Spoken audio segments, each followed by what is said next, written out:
he said he saw. These are unidentified flying objects that people say they are seeing now. Are they proof that we are being visited by civilizations from other stars? Or just what are they? The United States Air Force began an investigation of this high strangeness in a search for the truth. What you are about to see is part of that 20-year search.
That's it.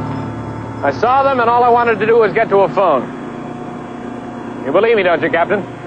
You know, I've read about UFOs, I've heard about them, I've never seen one myself. It's too bad you didn't have film in that camera. Well, I thought I bought some of the BX before I checked out. Pete? Lieutenant Staley, Sergeant Pete Cochran. Lieutenant? Pete, I want to crank out a priority Twix to Right Pat, Project Blue Book. Yes, sir. Lieutenant, now let's get all of our ducks in a row. Now, you checked out of Stead yesterday evening? I just finished survival school. I was reporting to Colby Air Force Base with a delay en route in Los Angeles. My wife lives there. She works in admissions at UCLA. All right. Now, you want to fill this out, name, rank, serial, the usual? I still can't get it out of my mind. That machine, whatever it was.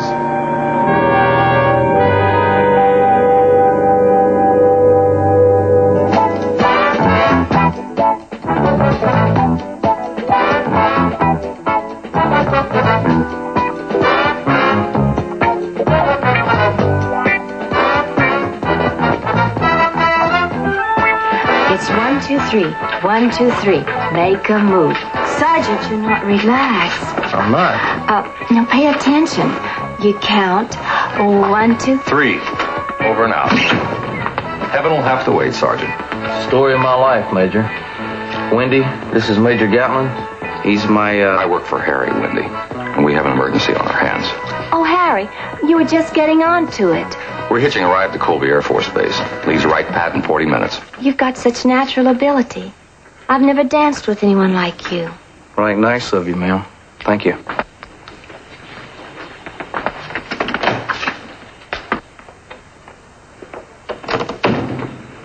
How much do these lessons cost you, Harry? Well, I get a special rate because I passed the entrance exam. It's $150 for 8 lessons. You heard what she said. I got natural ability. Oh, Mr. Keller, you have such natural ability. I've never danced with anyone like you.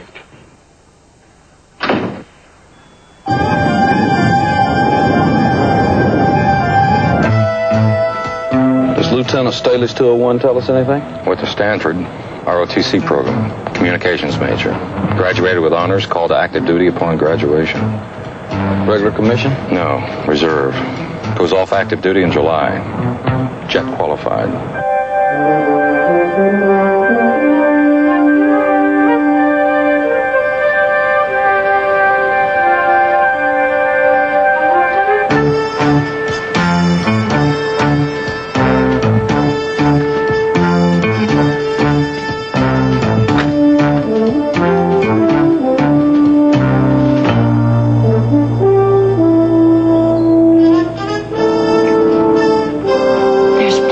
Daddy. Oh, no. Thanks, honey. That's enough. I keep telling my patients to ease off on caffeine. I ought to follow my own advice.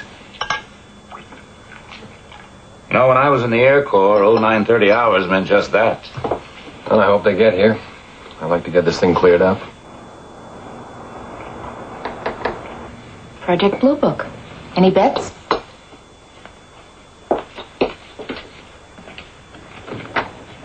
Hello.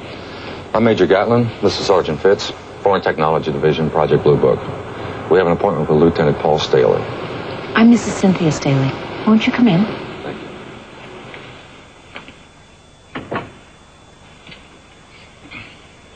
Morning, Major. Good morning. Sergeant. Lieutenant? Gentlemen, I'd like you to meet my father-in-law, Dr. O'Neill. How are you, sir? Major Gatlin? How are you, sir? Sergeant Fitz. So this is going to be a real debriefing, huh? Lieutenant Staley's experience yesterday seemed to warrant it, sir. I was a flight surgeon, 5th Air Force, Korea, 1951.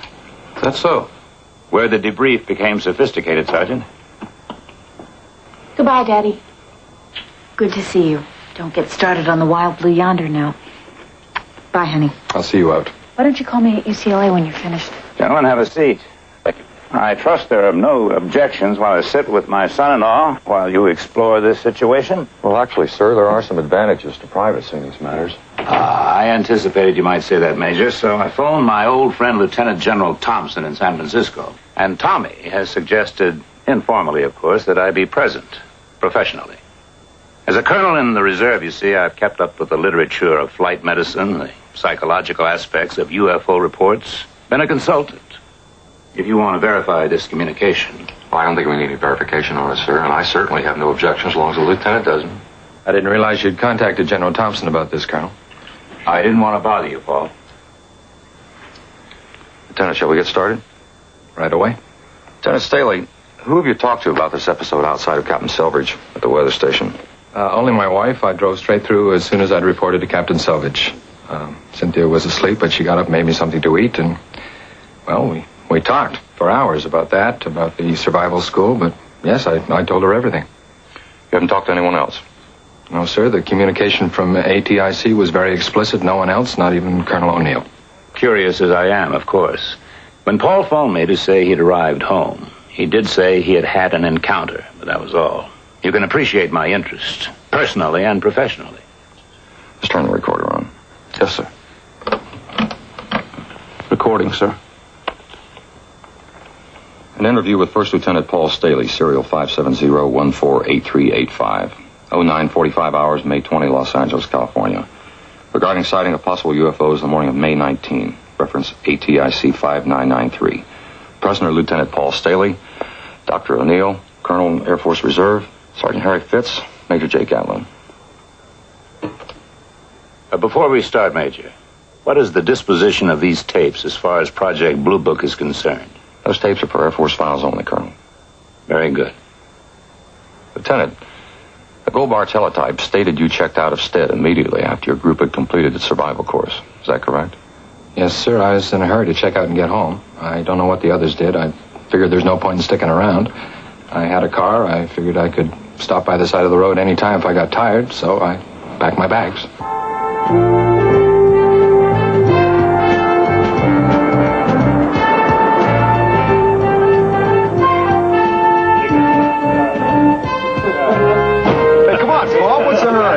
Stick around. We're working up to a party here. Looks like you started already. 48 days with you people in the middle of nowhere is ample.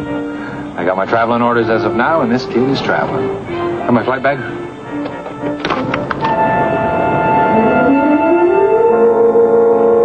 Lieutenant Staley, Major Burnham strongly recommends that all the men who graduated with him drink to their outstanding record of less than 8% washouts. Sir, Lieutenant Staley kindly thanks the Major for his recommendation. Salute. Salute.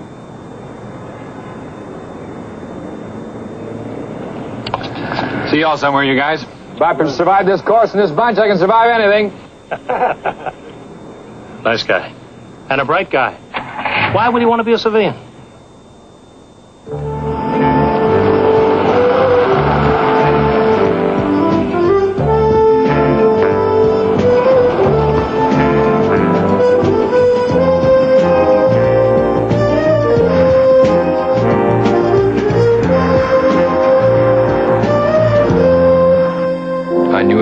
Driving at night in the desert, so I kept on going.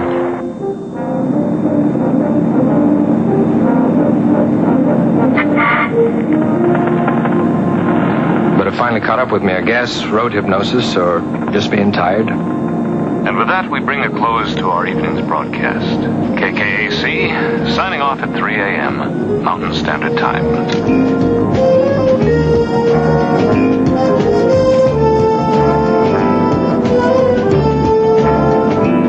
So I got smart, pulled off the side of the highway just for a while.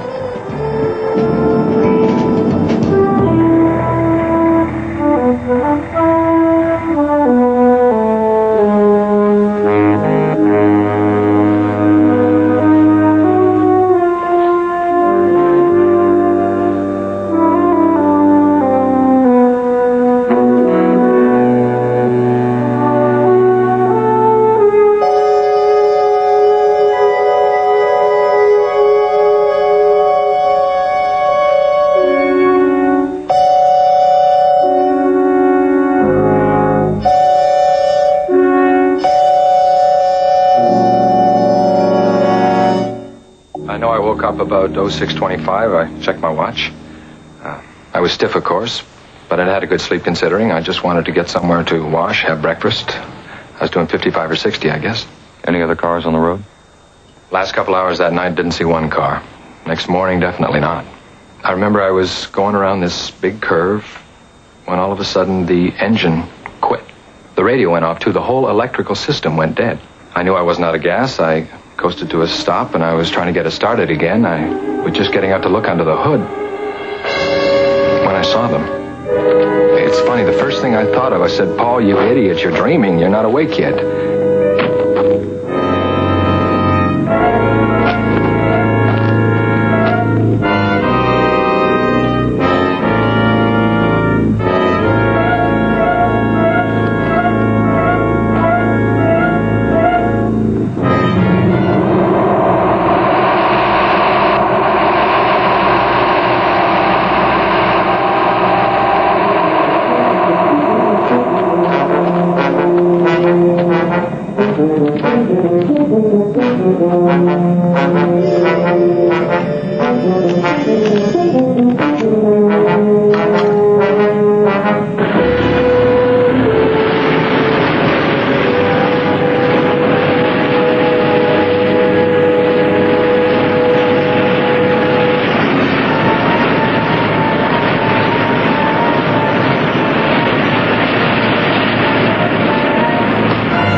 engine kicked right over. It was weird. I don't understand it. Well, you gentlemen know the rest. There's nothing more I can tell you. We'd like you to try and draw or sketch the machines you saw, if you would, sir. Gentlemen, I'm due in surgery in an hour. Major, I appreciate your allowing me to sit in. I assure you I'll keep it completely confidential. Paul, would you walk me to my car? All right, Major? Certainly, sir. Sergeant? Sir, there's coffee in the kitchen. Help yourselves. Thank you very much. Real nice apartment. Sure is.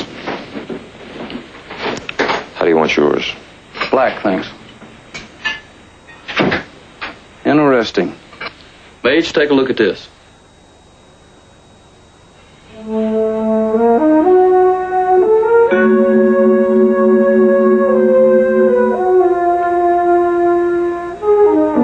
Paul, I hate to talk to you like a father-in-law. Forget it. We both appreciate everything you've done. I know you're considering leaving the Air Force, just as I strongly recommend that you do not. Let's face it, this town is full of unemployed communications majors who graduated with honors. But listen, this is a real opportunity. I suspect your report will be buried just as these UFO investigations usually are. And I'm not ready to present my opinion on your experience, at least not yet. But you're going to be the center of Air Force attention over the next few weeks. First Lieutenant Paul Staley will be a name everybody will know. Capitalize on it. Cooperate. Colonel, what happened to me really happened. And I'm going to tell it like it is.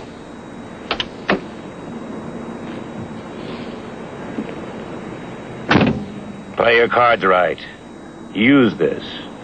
You'd be surprised, Paul, how far it may take you.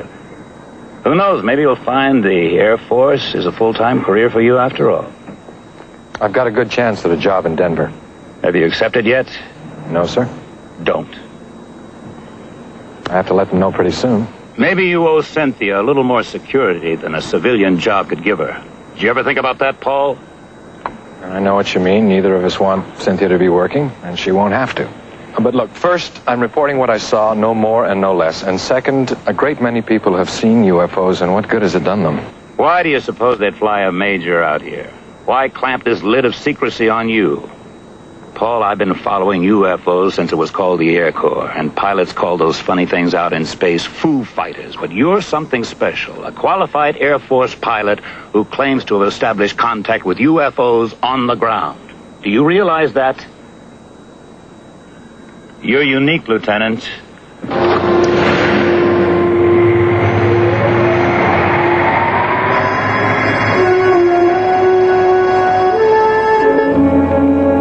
Transmitting all the sketches Lieutenant Staley drew for us right now. And the interview tape's being transcribed, and it'll be at Wright-Patterson in the morning. All right, sir, we'll carry through on our end, but why? Oh, I see. No, I haven't, but I'll be talking to his wife later today. All right, sir. Goodbye, sir.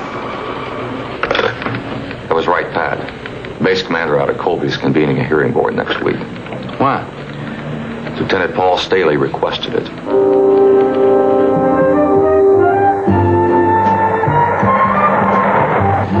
These sketches Staley made, anything strike you wrong about them? Nothing that's wrong, like a zillion others we've seen. How come the top view?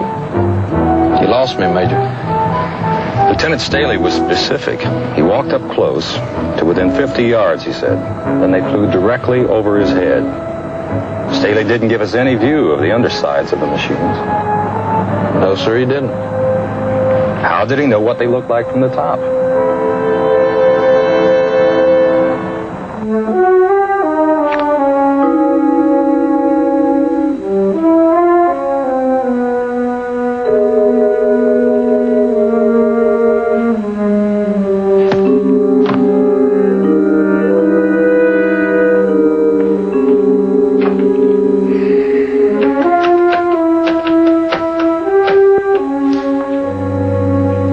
Staley, please. Graduate admissions. Yes, I'll wait.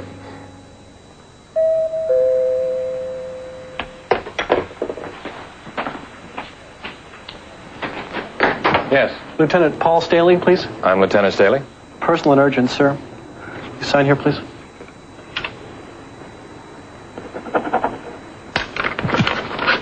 Thank you. Thank you, sir.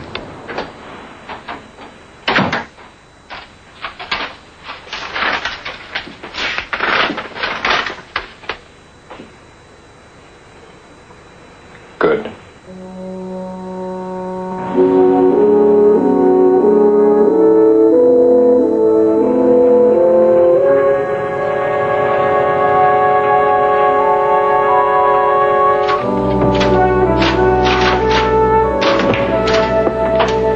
Oh, yes, sir. May I help you? Mrs. Staley busy? Well, her door was closed when I came in from duplicating. Let me buzz. There's a gentleman here to see you. May I ask your name, please? Mr. Staley. Mr. Staley. Yes, ma'am. You can go right on in, sir. Thank you. Hi. I know I'm a bit early. I thought maybe I didn't know you wanted to talk to Mrs. Staley, sir. We're even, Lieutenant. We didn't know you asked for a hearing board. I thought you did know. How? When you didn't request it till today? After Sergeant Fitz and I left? Well, I'm sure you know why I wanted the board. You gentlemen have investigated a number of UFO sightings. We have. I'm sure you know how the majority of people feel when they read about these things. They think anyone who reports seeing a flying saucer is some kind of nut. First off, Lieutenant, we're not the majority. And we do not believe that all individuals who have sightings are oddballs. I don't want Cynthia to have to answer the usual questions. Does your husband hallucinate? Does he take drugs? Does he lie? You probably want to know if our sex life is satisfactory, too. Lieutenant, you related an extraordinary experience to Captain Selvage over at Gold Bar. Now, we may never be able to prove that you saw what you did, but we sure cannot prove you didn't. You were there. We weren't. Now, we're going to dig into it and make sure that no one's trying to make a fool out of you. Maybe it's gone beyond that already. Maybe I already am.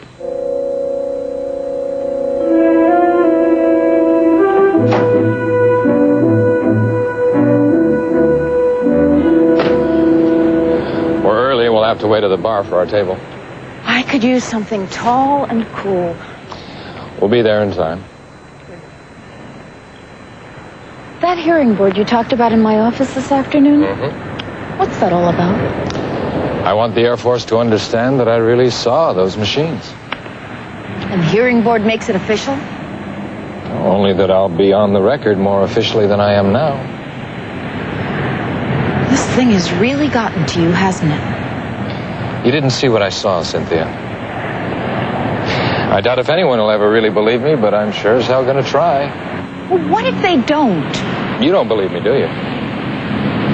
Is it important to you that I believe you? It's always the way with us, isn't it, Cynthia? Your father says it's fine with you.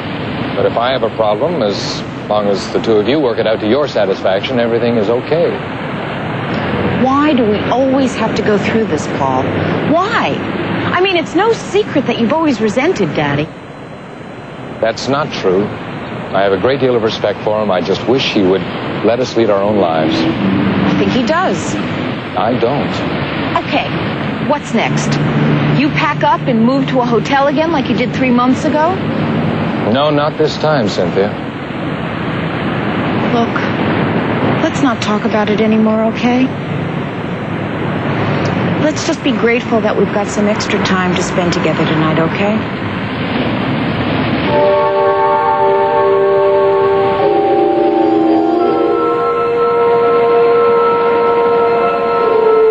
I saw those things. Nothing will ever change that.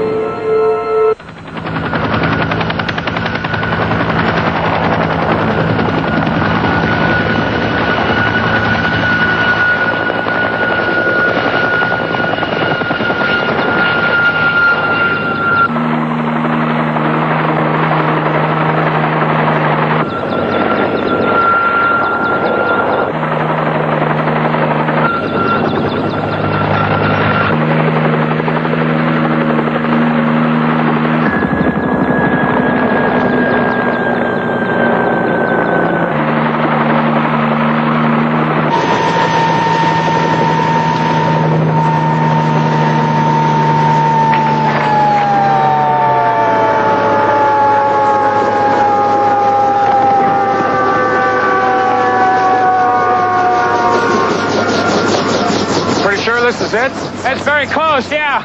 The way the road curves over there and the hills they flew over.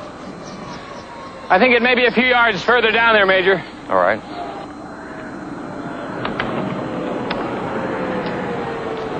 Did you mark anything or leave a pile of rocks or anything to mark the sighting? Major, I've never been instructed on what to do in case I ran into a UFO squadron. And I didn't take any pictures either. I already told you that. I couldn't. There. They were sitting right there. And the indentation from the landing gear should be right in this area. There were 3 to each, equilateral triangles, total of 12. There's the highway. Here's where you originally marked the landing site. You couldn't be off more than a couple hundred yards, right? More or less. All right, we'll correct that in red. Lieutenant, it took off from over here, then what? Well, they hovered above the ground a few feet. I was right over there. And then they lifted off to about 25 feet and went in formation right over those hills. Right into the sun, which would be 0630 or 0700. That's correct. What was the undercarriage configuration, sir, since it flew over you? Well, the glare was so bright I couldn't make out any detail. Well, how did you know what the upper surface looked like, the top section? I'm not too good at making sketches. I didn't know. I tried to give you a general impression, size and shape. Sir, I didn't see any traces of landing gear marks. They were there. I saw them when the machines were hovering and again when they lifted off. This is sandy country. It's possible when they took off, their propulsion systems might have covered the landing tracks over. No, Sergeant, they were there. I know those things kicked up a lot of sand, but I saw the marks after they took off. Wind, maybe. Sir? Well, it is sand. Desert winds aren't uncommon. Maybe the marks were drifted over, filled in. Well, that must be it. Got to be. It's the only possible explanation, isn't it?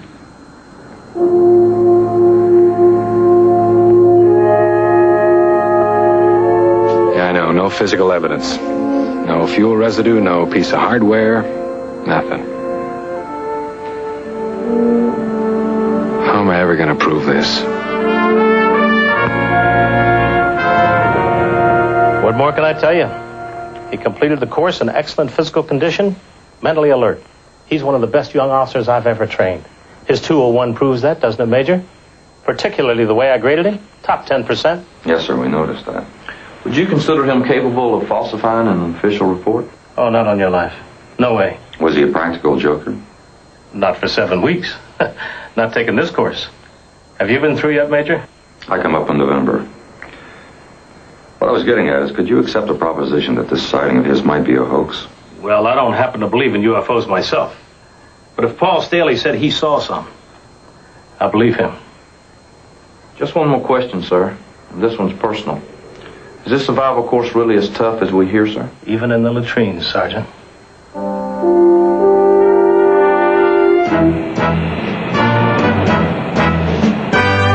Psychological tests.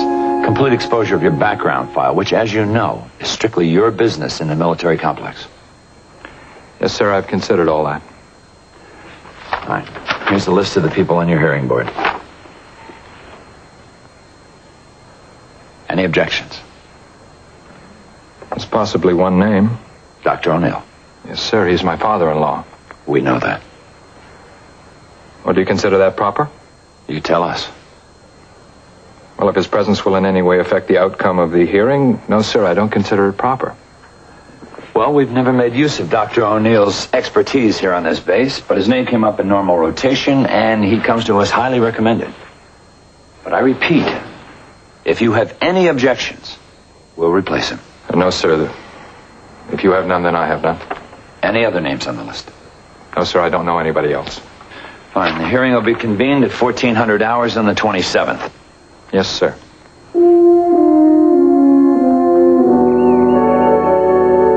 talk to him and I'll handle everything else. I don't like to promise anything, but I suspect that Paul can make captain very soon. Maybe even be stationed somewhere around here. You'd like that, wouldn't you, honey? Of course I would. But do you think Paul would? Well, if he wouldn't, he's simply not using his head. Although there have been moments recently when I've had my doubts. This UFO business, seeing these things or thinking he saw them, has become an obsession with him. I'm really concerned, Daddy. Cynthia, your mother never knew how to appreciate the good things that we finally acquired. But you do. I want so much for you. You're entitled. You deserve the best. And that very definitely includes a sensible husband with the means to give you lifetime security. Paul could accomplish all that with a well-planned military career. I love you, Daddy. You're so good to me. I love you, honey. And I'm thankful you're not trying to talk him out of the service. No. I think he's doing a pretty good job of that himself. You let me handle it. Handle what, me again? I thought we had that out the other night.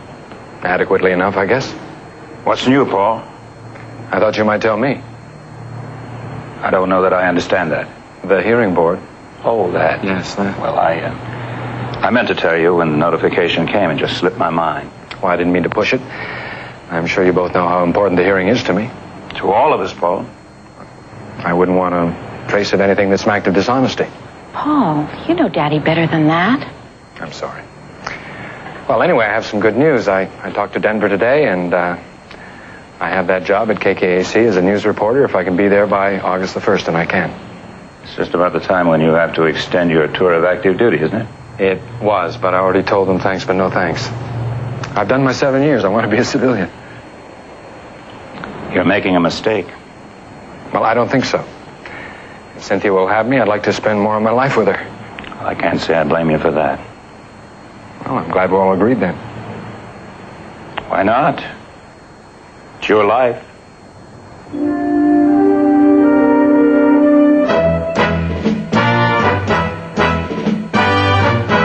I know we've almost concluded this rather lengthy hearing, but I also know we've been here for 4 hours, and I wonder if a short break might not be in order. Colonel, I believe my evaluation is all that remains, and I assure you it'll be brief. In fairness to Lieutenant Staley, who has certainly been subjected to a great deal of personal strain, I feel we should continue. Just for a few minutes. Very well, Dr. O'Neill.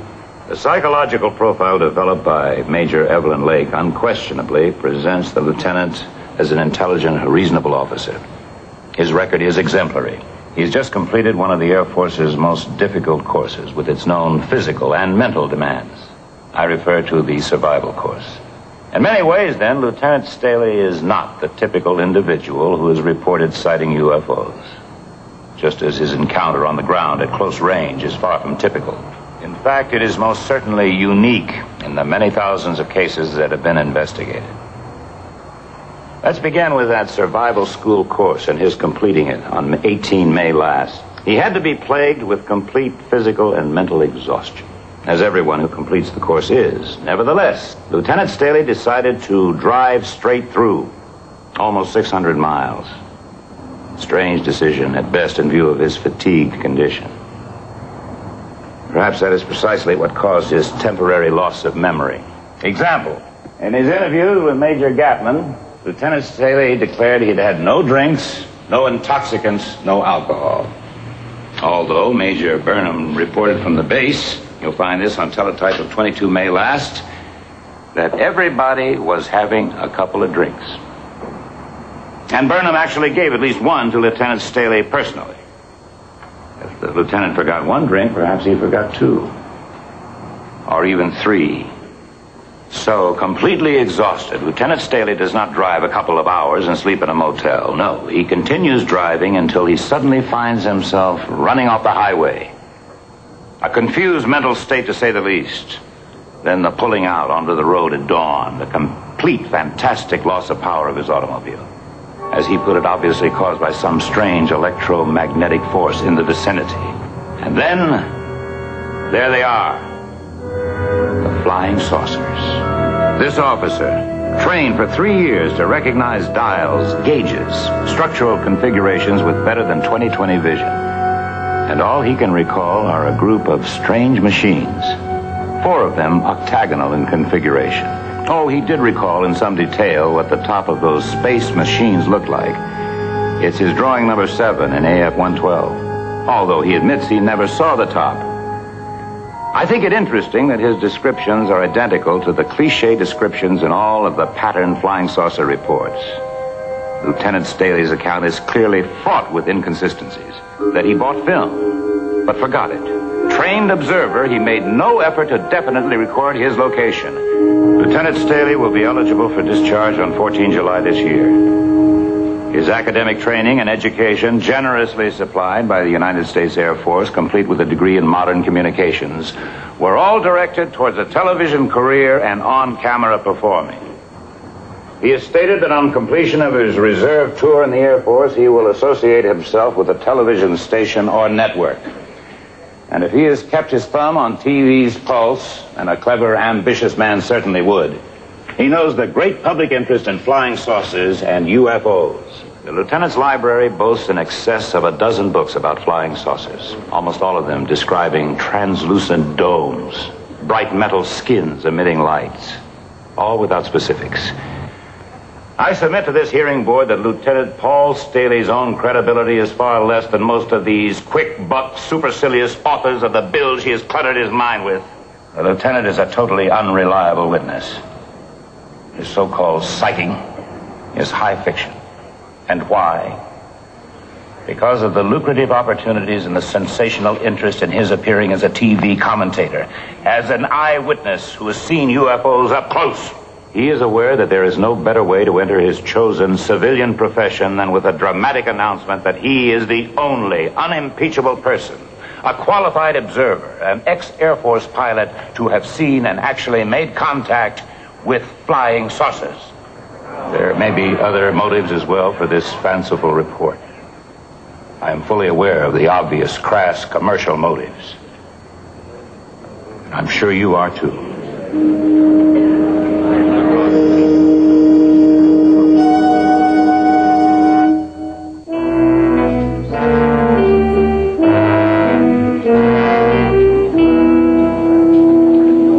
Where you been, sir? Made a couple of phone calls, and I made a couple more. Didn't take them long to reach a determination. What other conclusion could they possibly have reached?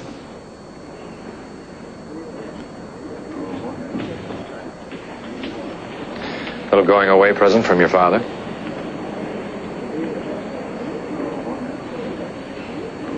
I'm sorry. Are you really? Paul, how am I supposed to take that? How do you want to take that? What's all this business about Daddy? He couldn't have had anything to do with the outcome. Well, you ask him to tell you about it some rainy night.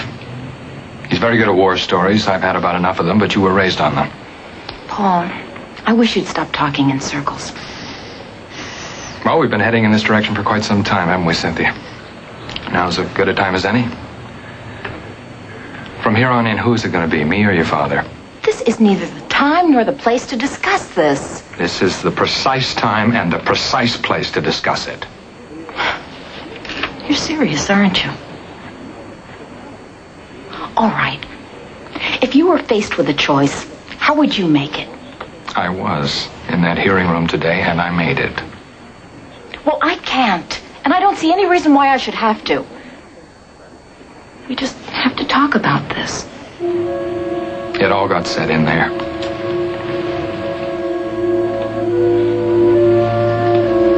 Goodbye, Cynthia.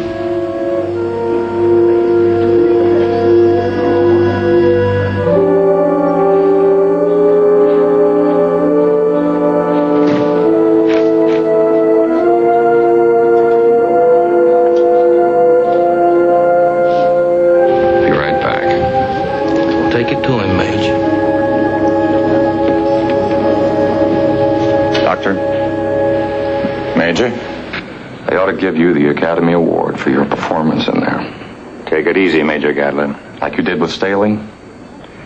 You've got about as much objectivity as a shark with an empty stomach.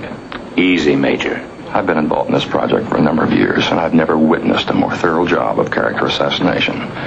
Now, maybe you don't think it's important to people who have these sightings, but we do.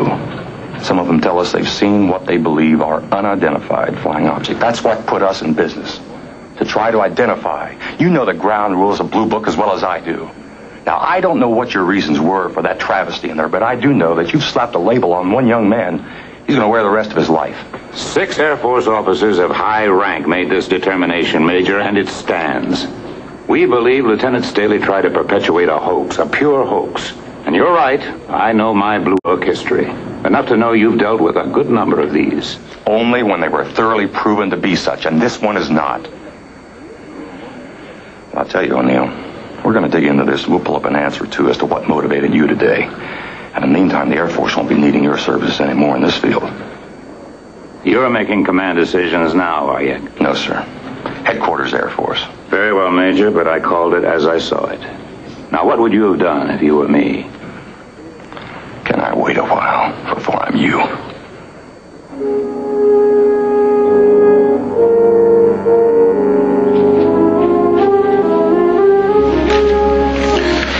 Well, sir, how do we put it down? What it really is. A true unknown.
Nobody believe you anyway.